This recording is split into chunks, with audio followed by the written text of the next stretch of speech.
ఐబొమ్మ నిర్వాహకుడు ఇమ్మడి రవిని హైదరాబాద్ పోలీసులు ప్రశ్నిస్తున్నారు.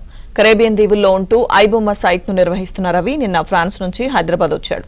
రవిని కూకట్పల్లిలో సీసీఎస్ పోలీసులు అరెస్ట్ చేశారు. రవి ఖాతాలోని 3 కోట్ల నగదును ఫ్రీజ్ చేశారు. రవి ఏజెంట్లు, హ్యాండర్ల నెట్వర్క్ పై పోలీసులు కూపీలాగుతున్నారు. 2019 నుంచి ఐబొమ్మ వెబ్సైట్ నిర్వహిస్తున్న రవి 6 ఏళ్లలో వేలాది పైరసీ సినిమాలను వెబ్సైట్లో అప్లోడ్ చేసినట్లు పోలీసులు గుర్తించారు. నిర్మాతల ఫిర్యాదుతో ఐబొమ్మ మరో 65 పైరసీ వెబ్సైట్స్ పై కేసు నమోదు చేసిన పోలీసులు ఇప్పటికే 5 కీలక నిందితులను అరెస్ట్ చేశారు. ఈ సమాచారం మా ప్రతినిధి శశిని అడిగి తెలుసుకుందాం.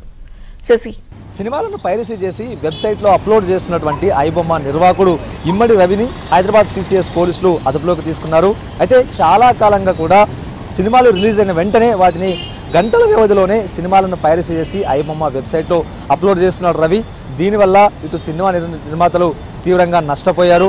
సినిమా నిర్మించిన తర్వాత సినిమా మీద వచ్చేటటువంటి ఆదాయం మీదనే ఎక్కువగా నిర్మాతలు ఆధారపడతారు. సో ఇలాంటి నేపథ్యంలో వచ్చినటువంటి సినిమాను గంటల వ్యవధిలోనే కొత్త సినిమాలను వెబ్సైట్లో అప్లోడ్ చేయడంతో సినీ నిర్మాతలు తీవ్రంగా నష్టపోవడంతో Telugu film chamber of commerce ఇటు పోలీసులకు ఫిర్యాదు చేసింది. ఇదే అంశాన్ని సీరియస్గా తీసుకున్నటువంటి హైదరాబాద్ సైబర్ క్రైమ్ పోలీసులు కేసులు నమోదు చేశారు.